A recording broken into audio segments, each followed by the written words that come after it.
Welcome back to the Real Impact Show. I am one of your hosts, the bald one, Aaron Zapata. And I am the good looking one. I am Don Jax. Thanks so much for being with us to talk all things real estate. And if you are new to the show, welcome. This is going to be your first time you've heard us. We hope you come back. And while you're at it, why don't you like, subscribe, or share this episode with Yes. somebody that you think or that you know needs it. And if you're coming back for a second time, we thank you for coming back for the punishment. I mean, for the benefit of. And you know someone who needs it. So That's please right. share this also. Yes. That's Yes. right.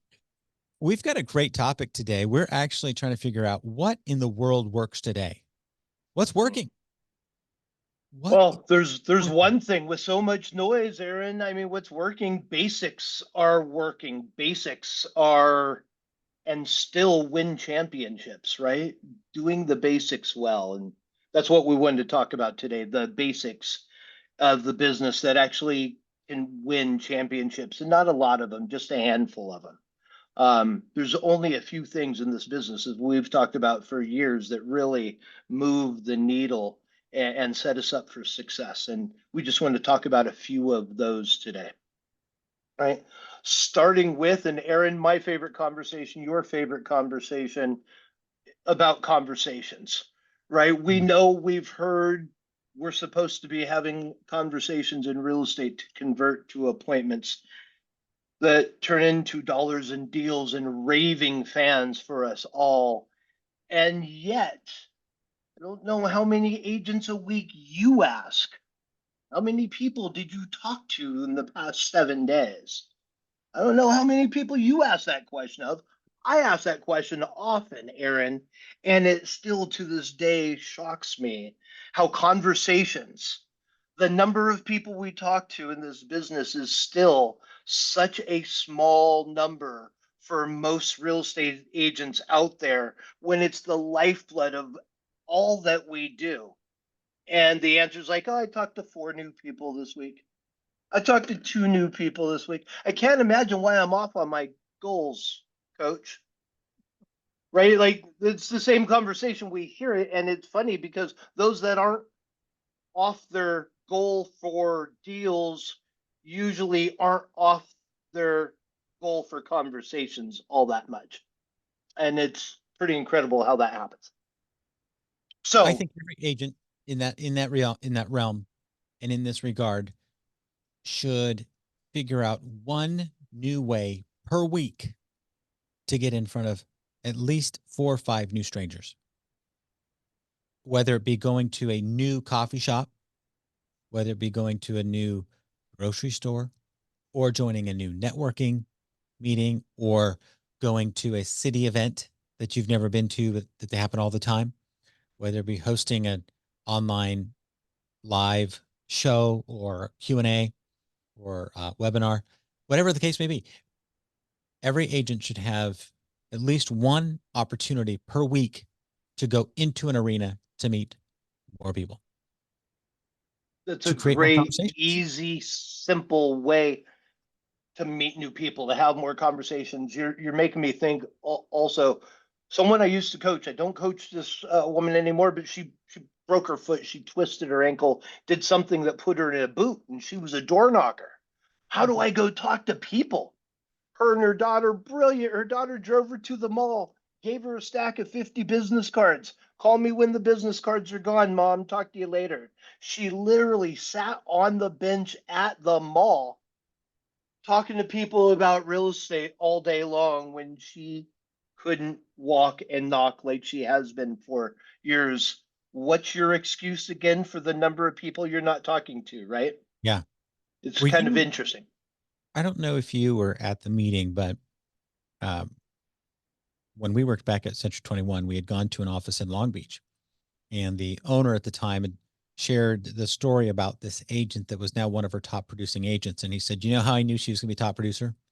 And I said, how? He said she would take the bus to come to training. And if she had to, she would take the bus to the closest intersection or the bus stop, and she would hop off the bus and go show a home to a new buyer. And she'd come back to the office on the bus. She didn't have a car and she did what was necessary to get to the showing appointment so she could sell the house. Yeah, that's She right. figured out a way. Yeah. We have a choice. Make more contacts. How do I do that?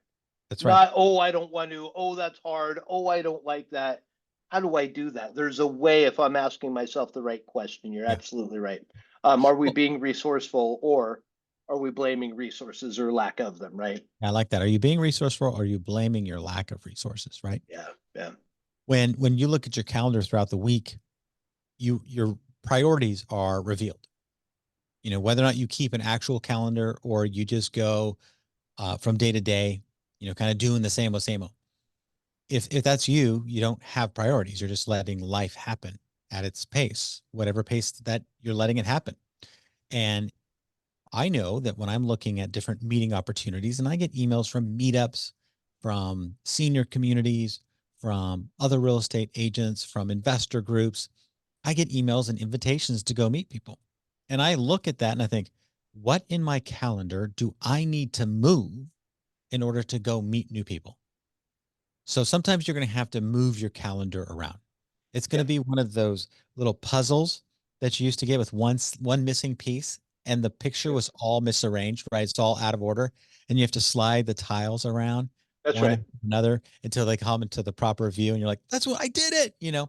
That's what you have to do with your schedule in order to put yourself in the right position to see the picture that you intended to see. Absolutely. That means going to new places, whatever you have to do, rearrange your schedule.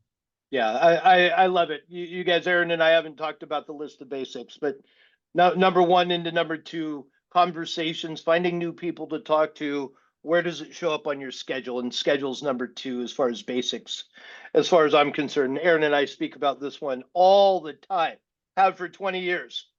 What is going on with everybody in time management? Why is it so difficult to stay on task? And we say that in jest. We know how difficult and how elusive time management can be for everybody. But man, whose schedule are you running? You're an independent contractor. Mm-hmm. You're running your schedule or you're running everybody else's schedule. Tighten it up, everybody. Whether you're a rookie or you've been around 25 years, the schedule is the thing that keeps us focused and on track and doing the things that we said we do when it was nice and calm and everything made sense and not 92 things were coming at us, and then we decide in the heat of the battle not to do the thing we should do. It doesn't make sense to me. However, there's a new piece of this that's coming to my consciousness lately from clients, Aaron. I wanted to talk to you about this. Time management, schedule, using time blocks. I got in this for the freedom. I don't want to be so constricted by a schedule. The estimating of the time it'll take to do a task, whether my mind's wandering and I can't make my calls, or I wanted to work on this marketing project, Aaron, and it took me 3.5 hours, not 35 minutes. Where do you draw the line, right? We talk schedule, guys. We talk schedules all the time, probably too often. But we really guard our time like the precious commodity that it is. Where do you draw the line? How do you do that? Because it's not always perfect and it doesn't fit in that 90-minute time block, 30-minute time block you give it. How do you deal with that? So, example, this morning, I had a request from an attorney. He needed some, you know, corrections and some feedback and some changes, and I didn't have what I needed in order to make it work. So I literally put each part of the morning into my calendar. So I had to pick up something, then I had to go by the bank to get another part of it, and then I had to finish the report. And so rather than just saying work on report, I had, you know, go to the bank and then work on report, right? And I knew that those are two different parts of my morning, and but both of them were tied to the same event. So that helped me because I know Hmm. I knew like I need to be at the bank at its exact time, and be out of there by this exact time because that's all I've given myself. And sure enough, I'm at the bank and the lender walks in, who's the bank branch, lender. And he wants to talk and he's talking, and which is great because I was still waiting on getting these reports from the other person that I was talking to. But, I looked at my clock and I'm like, hey guys, I got to go because no one's going to hold me accountable except for me. And so I left to go to part two, right? I got to get my report done. And then when I got to the office, I was working on the report. And Don, you even walked by my office multiple times Mm-hmm. today.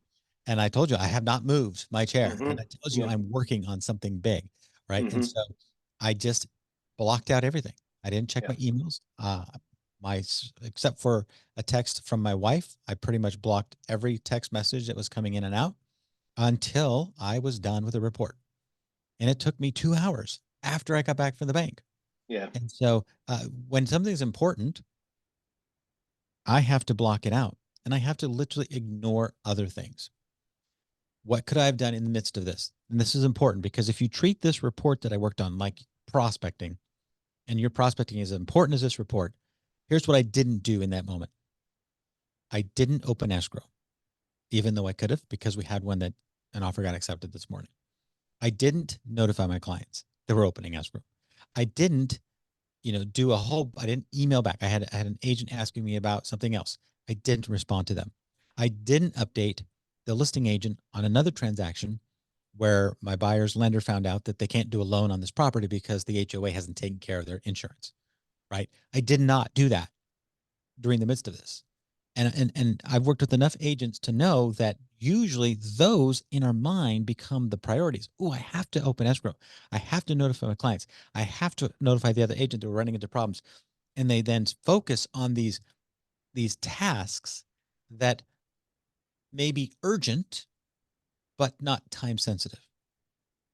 You see, Right. it was important for me to get this report out because it is urgent and not time sensitive, but I needed to do it because it takes priority over the other things that were happening today.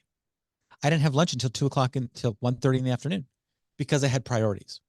And as soon as I sent out that report, guess what? Escrow's open, called the other agent, updated them, responded to a bunch of clients on a bunch of different processes and different things that they were asking about, and then went to lunch. So that's how I deal with it, Donna. I literally just turn off the pings and the notifications that are going to distract me. And that's the answer. And like goal achievement, and I think and I know goal achievement, business planning on our calendar, there's so much correlation between the two. But like goal achievement, where you end up having to say no to 90% or better of the things that come at you to say yes to the goals that you actually have in mind for yourself, our schedule is no different. To Mm-hmm. get anything important, quality, great done, you're saying no and ignoring 90, 95, or 100% of other things that are not the one thing we're focused on. And I know because there's so much coming at us normally in a real estate day transaction world, add the interest rates, the lack of inventory, the circus that is our election coming up, and everything else. There's so much to be able to do that for so many people. It's just difficult. It's not impossible. They can do it. We know that. It's what's required. And that's why I asked you the question. I wanted everybody to hear it. It's not something that's a nice to say. It's absolutely required if you want to take it to the next level, if you want to have a schedule worth having and worth being proud of. You have to say no and eliminate the other distractions. And Mm-hmm. yes, get rid of the notifications, turn on airplane mode, use focus. You Google phone users have no idea what I'm talking about. I'm sure you have a way to turn your ringers off too. I don't know, but Mm-hmm. you've got to do something. And I again just wanted everybody to hear that at the top level, there's no secrets. The mandatory no is the only way to get to the yes that you're actually wanting for yourself, Yeah. project or goal. So I was awesome answer. golfing with the guy yesterday, and he runs a flooring installation business for new builders. So they put in floors for a lot of big name brand builders. And he noticed I had my phone, on the course, and I did because I had a number of things that were going on. And golfing to me is not one of those urgent priorities that I need to block everything else out for. Right. And so he did say something though, and he said, "Hey, you know, any salesman's going to go through what you're going through. And at some point, you will just realize that 99% of the calls and the things that you respond to are instigated by people who really don't even care about you." And I thought that was interesting. They really don't care about me. They don't respect my time. And he says, once you realize that you can just golf and call those people back, you'll be a better golfer, and, Right. he was in a different industry altogether, yet facing the same patterns and the same pressures. So if you are one of those, and I used to be the agent who was afraid of missing a call because you might miss out on that next lead, that makes you a slave to your phone. And it is a terrible slave driver. You feel like you can't do anything without it. You can't leave it behind. You can't rest if it's turned off. If you lose it, you have a panic attack. Um, I realized a long time ago that I don't have to answer every call. I don't have to call everybody back right away. And those that are most important to me, buyers and sellers who actually want to work with me, will leave me messages Right. and or send a text, which is what I ask them to do in my voicemail. So if it's important, they'll leave a message. That's right. That's And right. I've eliminated answering 80. I probably don't answer 80% of the calls I get on my phone. Same. Same. I was in that conversation with somebody today about the same thing. Yeah. Why? They don't get ignored. They get exactly what they need, Y'all and know it's it's not just bad Zillow. customer service. Y'all know it's just Zillow trying to sell you on Premier Agent, That's or, right. or one of those other things, that those other Because your people. client Yeah. actually honors your time and texts you and asks you if you have a minute to talk, right? Zillow just calls. That's so true. All Yeah. right. So I think we beat this one. This episode's Sked not sponsored by Zillow, by the way. Not whatsoever. All right. So schedule, tighten it up, treat it like a business. You are the master of the schedule. Treat it as such. Next on my list is, and I almost want to start with a story. So I used to work different office a long time ago. I was new in the business, and I saw this guy come out. Aaron, he had this 3x5. The best I can say was a recipe card box Oh yeah. holder, plastic. I've told you the story. Busted at the seams with 3x5 index cards held together with a rubber band. And Scott comes bounding out of his office. And I was a young agent at the time. I said, Scott, what's that? And he's putting on his jacket to go out in the rain. He says, these are my leads. I say, your leads? That's amazing. Are you going to call all your leads? Are you going to follow up? Let's go set some appointments, Scott. Even as a young agent, that was my thing. And he says, oh no, this is all their information in case they call me. I'm ready for them. Was not intending to call his lead, was waiting for his leads to call him. I thought it was the funniest thing in the world. I will never forget it. That's not how lead follow up works. I say that because many agents seem to work an equivalent style as that, but they use their CRM instead of their 3x5 box to hold all these leads. And I just wrote down here, you do not have a business if you are not following up at the level you should, or you won't have a business soon. If your follow up is not a 10 out of 10, it's probably a really good idea to stop what you're doing and figure out how to make it a 10 out of 10. The fortune's in the follow up, the money is in the follow up, the raving fans are in the follow up, the communication. It starts from the beginning. And there's no excuse to generate leads and not follow up on them. It is a waste of time. And there are so many leads, what, 200 million leads, online leads sold every year. Wow. And we sell between 4 and 6 million homes total in the United States a year. Hmm. It's not a lead problem, it's a follow up problem. We're not Okay. following up with our leads enough. And I think that is such a basic tenet right? You follow up, you win the championship. You follow up enough, you win the business.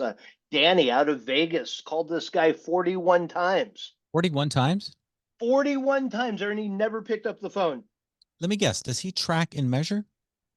The 42nd time he picked up, and 3 weeks later, they were under escrow for a $15,000 commission. Not too shabby. 41 Shout out calls. Danny. Yeah. You call 42 times to those online leads that you generate. When do you stop? When do you say mercy with follow up? When do you follow up and just say, enough? I don't want to even give it a shot anymore. And the average is what, 1 to 3 times? Probably Hmm. the average lead gets followed up on, where the money, as we know, is in the fifth to the 12th contact or attempt. Yeah. And if you're not following up, a 10 out of 10, you need to fix that problem, whether it's delegate it to somebody else, clear your schedule of other things that you have to delegate to make the time. It's one of the biggest problems in today's real estate practice that I see. Now, I know that's nice and all, Don, but let's just be real. I don't want to feel like a nag. Okay, And that's what realtors are going to respond with. I I just feel totally like a agree. nag. I just answer that way, but okay, that's fine. That's true, right? We have these Sure. mental Is there a blocks. yeah, yes, Yeah. but is there a question? It's okay to feel like that. Make the calls. Yeah. Well, I how I can I? don't I I Yeah. don't know how to get over that feeling. You But have to it's make true. the calls. That Yeah, that's where, people associate negative things with persistent follow up. they do. Whether it That is be true. the fact that you're at home as an agent and it's 8 o'clock at night and you're watching a movie on Netflix and all of a sudden your phone rings and you're like, "Are you kidding me? These dumb people have called me 9 times." And then you take and you associate that exact same feeling to your outbound prospecting, and now you're that bad guy on the phone, Yes, even though you have a lead from somebody that raised their hand and said, "I have a question about real estate." It's that's right. like, imagine this situation and how insane it would be, and in fact, how um how terrible it would be, and neglectful it would be. A teacher in a third grade classroom. It's There's 30 kids, and two of them raise their hand, and she picks on the first one, and the first one asks their question, and she answers it. And then while she's answering it, the second one puts their hand down, and she never calls on that second child. Hmm. Or she calls on that second child, and the second child doesn't realize that the teacher's talking to him. And so he asks again, "Hey, do you have a question?" And it would be neglectful if the teacher who's trying to create a fostering environment of education in the class, if they didn't go back to that kid, say, "No, no, you really had a question. No, it's okay. Speak up. No, no, ask. That's what we're here for." And just, coax the child into asking the question that they wanted to ask. And sometimes That's right. our clients are like that child. They raise their hand, they put it back down, and they just have to be called on multiple times in order for you to get a hold of them. They're busy, whatever the case may be, so that they can ask their question. That's right. So don't be a bad teacher. Don't neglect your classroom. Go after them and get them, because you're a good teacher as a realtor. Let me educate you on the market. Let me tell you what's going on. Sure, let's get that question answered so we can take you to the next steps if that's what you want. Be that I role. That's absolutely right. And I think it's just a paradigm shift for ourselves, right? Thinking about I hate telemarketers and bringing that on. You picked a very interesting business to be part of. It is all about communication, whether it's phone, text, email, in person, however that is. We communicate. The one who communicates best wins. Period. End of story. We know that. And I have to suggest how we get over that at some level is totally up to you. But realize the paradigm shift is not in them, it is in you. Mm-hmm. It is in us thinking that a salesman is a bugging person over a salesman being a consultant, somebody who can answer my question, somebody who can help me out, somebody who can help me get what I want. See, that's how we think of ourselves in the position of sales. If our listener is thinking of them as somebody who bugs somebody, they're not going to make the call. We just don't go around bugging people. That's not what we do.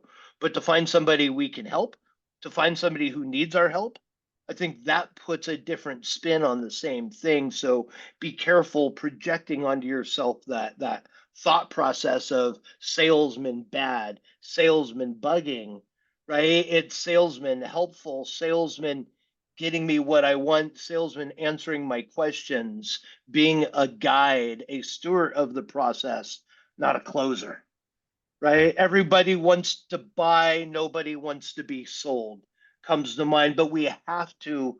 What's the alternative, Aaron? Are our email campaigns and text campaigns all that clever? I mean, if you have the clever Mine ones that are are the best in the converting world. without a personal touch, please let me know. I want to see them all. The All personal I touch need. is required. All I need. Mine's the best. All right, so follow up. You're not following enough. We're not making enough conversation. We got to have more conversations. We've got to dial in our schedule. We got to be the master of our schedule. Our follow up's got to be a 10 out of 10, Aaron. And Hmm. lastly, I'm sure there's a lot of NFL fans. Probably can put college football in here too. An NFL team, a professional NFL team, college team practices between 40 and 60 hours a week for a 1 hour game. 60 hours for a 1 hour game that doesn't constitute training camp, off season, preseason, 18, 19 weeks, 16, 17 game schedule, 1 week, 40 to 60 hours of practice, of training, of film, of weight room, of field work, 1 hour football game. You go on 12, 24, 52, 164 appointments a year. How often are you practicing? How often are you perfecting your presentation? How solid are you with the objections because of the changes in the industry and ready to talk to anybody at any time around it? Are you role playing to the windshield? Are you role playing to the mirror, to your dog, to your spouse, to your partner? We're not practicing enough in an industry where we run 17% of the US GDP and we wing it as professional realtors so often. The professionals practice and perfect those presentations all the time. We're always going back and forth with what we're going to say in this. Guys, role playing before this call. I get to Aaron and I tell him, hey, we got to get our intro on. I'm stepping all over you. We're bumbling through the intro. And before I could stop talking, Aaron starts role playing with me. I go, no, no, no, I haven't pushed record yet. Stop. He goes, I'm just practicing. It's okay. It's a perfect example of we're always practicing, man. We want this to be better, so good for the audience, for the client, for the end result, right? If we're not practicing, we're not getting any better. We're staying status quo. And if we're staying status quo today, it means we're falling backwards and we're not growing with the competition in the real world around us. Continue practicing.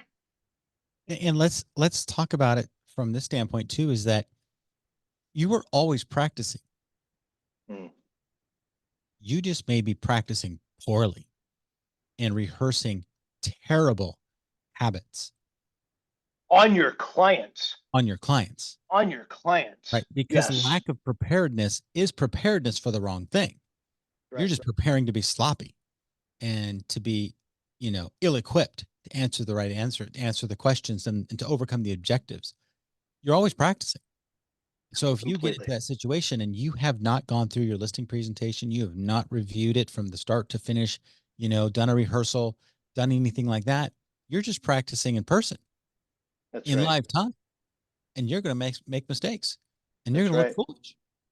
I was at an event this week, and the speaker was introduced by somebody. It was as a lady, and I was in the front row of this event, and this lady had been given the script beforehand, and she a couple days, I think about 4 days in advance, and said, "This is your introductory script. This is what you're going to say about the speaker." And she gets up there, and about 3 or 4, 5 sentences in, my wife looks at me and she says, "She's got this memorized."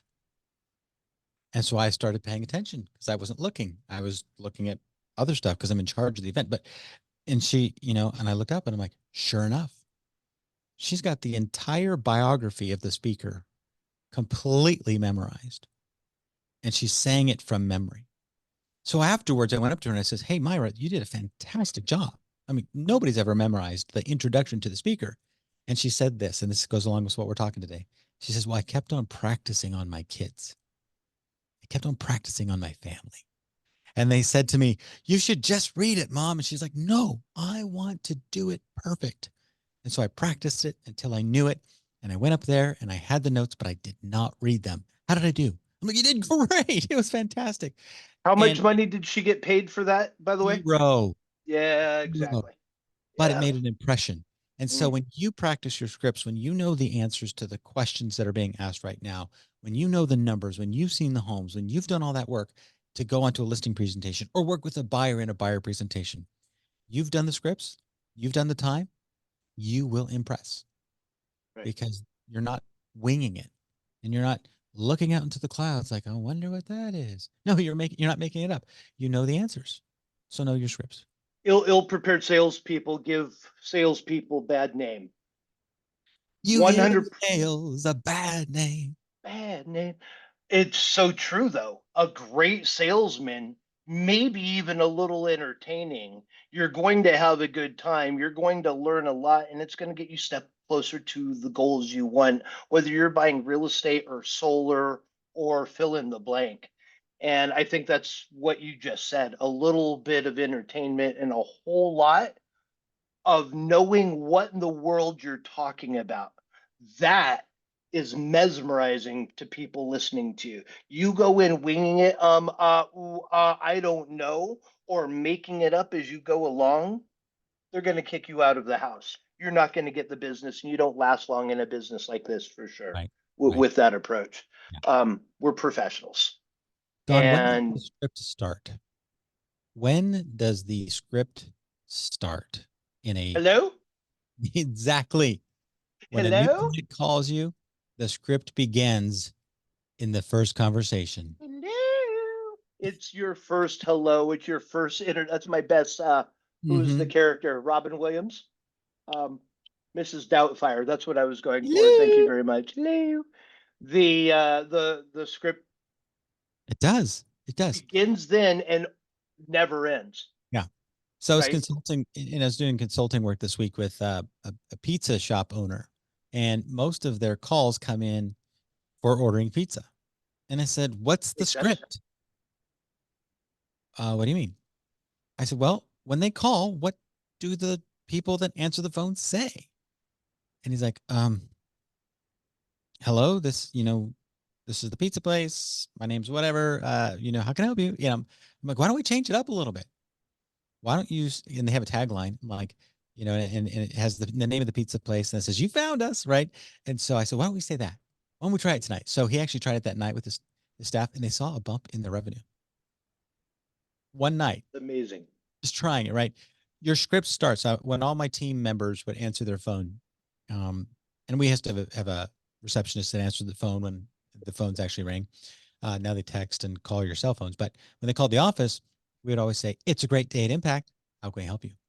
Right. That was the script. That's how you start. "It's a great day at Impact. How can we help you?" My And how do you? voicemail still says it's a great day to buy and sell real estate. That's right. That's right. Still does So, today. so That's the right. reason I bring all that up, guys, is just it's really the script starts the moment you're talking with somebody. Right. How's your Right. voice? Are you smiling when you're talking? Are you glad you got this call? Can they hear it in your voice? Right. They know, like they know if you're working from a script and rehearsed, or if you are coming from the deep script that you've memorized and internalized. That's right. Yeah, And you're running a script one way or another. I guess absolutely. the question is, are you running one that's getting you the results that you're looking for? Mm-hmm. Right? We all have something we say when we answer the phone. We all have something we say when we sit at the kitchen table with the sellers. Are you saying it in the way that's getting you the results. And if not, there's a lot of practice to be done. And if you are, I spoke with someone today that has finally lost their first listing appointment in a long, illustrious career. First loss. And she does 40 to 50 transactions a year. Aaron, she lost her first listing appointment this week Wow. to a referral. And she's like, I am thinking about, and this person will remain nameless, thinking about charging for a consultation. Why not? I said, that sounds like a wonderful idea. I just want you to Oh hear yeah. what I just heard. You've been doing this probably close to 20 years, yes.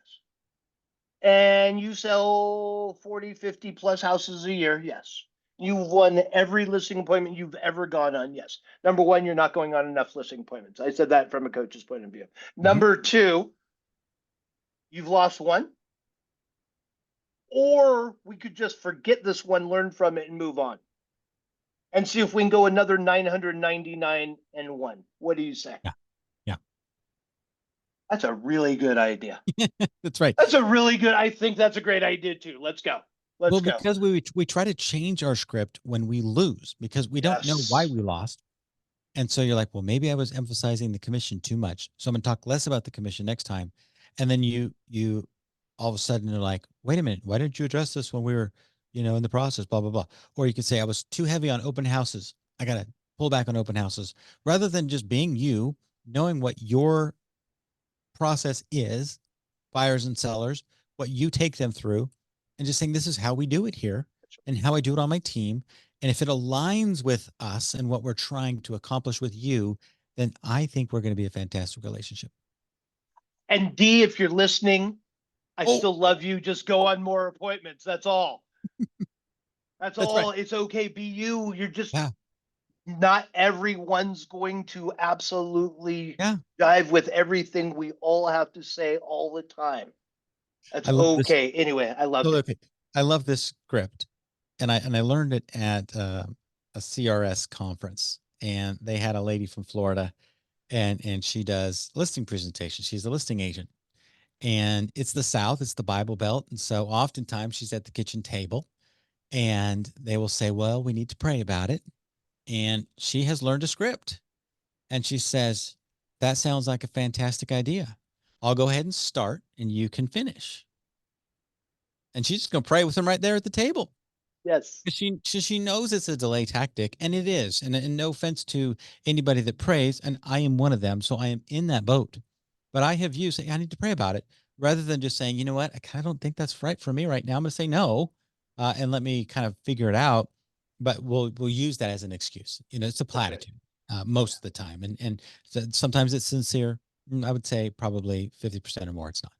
So I'm just, she knows that. She's like, great. Why don't we start? I'll start and you can finish. And then you can all let me know what God tells you while we're praying. And I she just absolutely love that. handles it right there on the spot. It's an And objection. doesn't I just since you said it and didn't ask, the assumptive close with that is so beautiful. There's three of us. This will be better with all three of us. Let me start and you can finish. That's so great. Yeah. I'm And taking that one on. we all got a great laugh, but she's like, I'm serious, y'all. Like, that's what I do. And she's like, so what did God tell you? No. Okay, then let's go. Sign the paper. And so, she gets quite a few listings. That's why she's doing the seminar. So That's right. we all have scripts for different situations. Yeah, So know your absolutely. script, know your objections, know how to overcome your objections, and be successful. Yeah. And numbers, right? We got to do it a lot. We've got to put the reps in. It's mandatory. The basics win championships with so much noise and so much fancy out there and so much of this and that and the automation, which is obviously so important.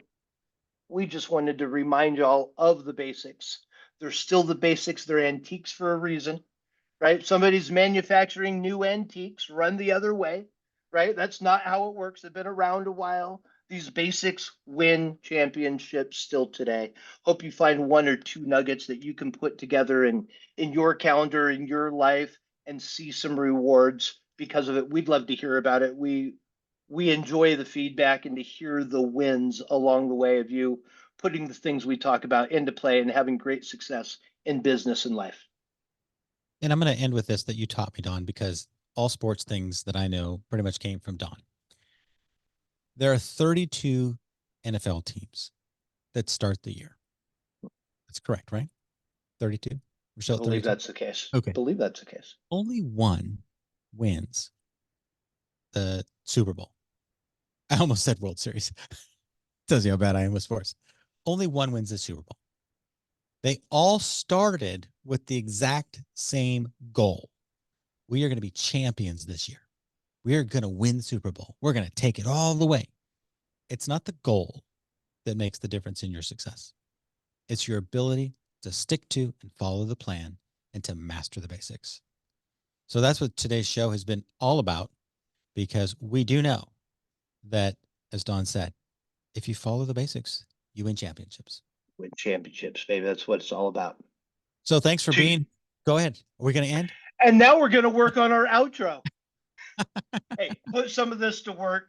That's Go right. have some great success. Reach out to us with any questions, concerns, or wins that you have. We're here to support you in everything real estate, and really appreciate your attention and time, guys. God bless. Until next time, be great. You've been listening to the Real Impact Show with Aaron Zapata and Don Jacks. Please like, subscribe, and share this content with anybody that you might think it benefits. Thanks for being here. Talk to you next time. God bless.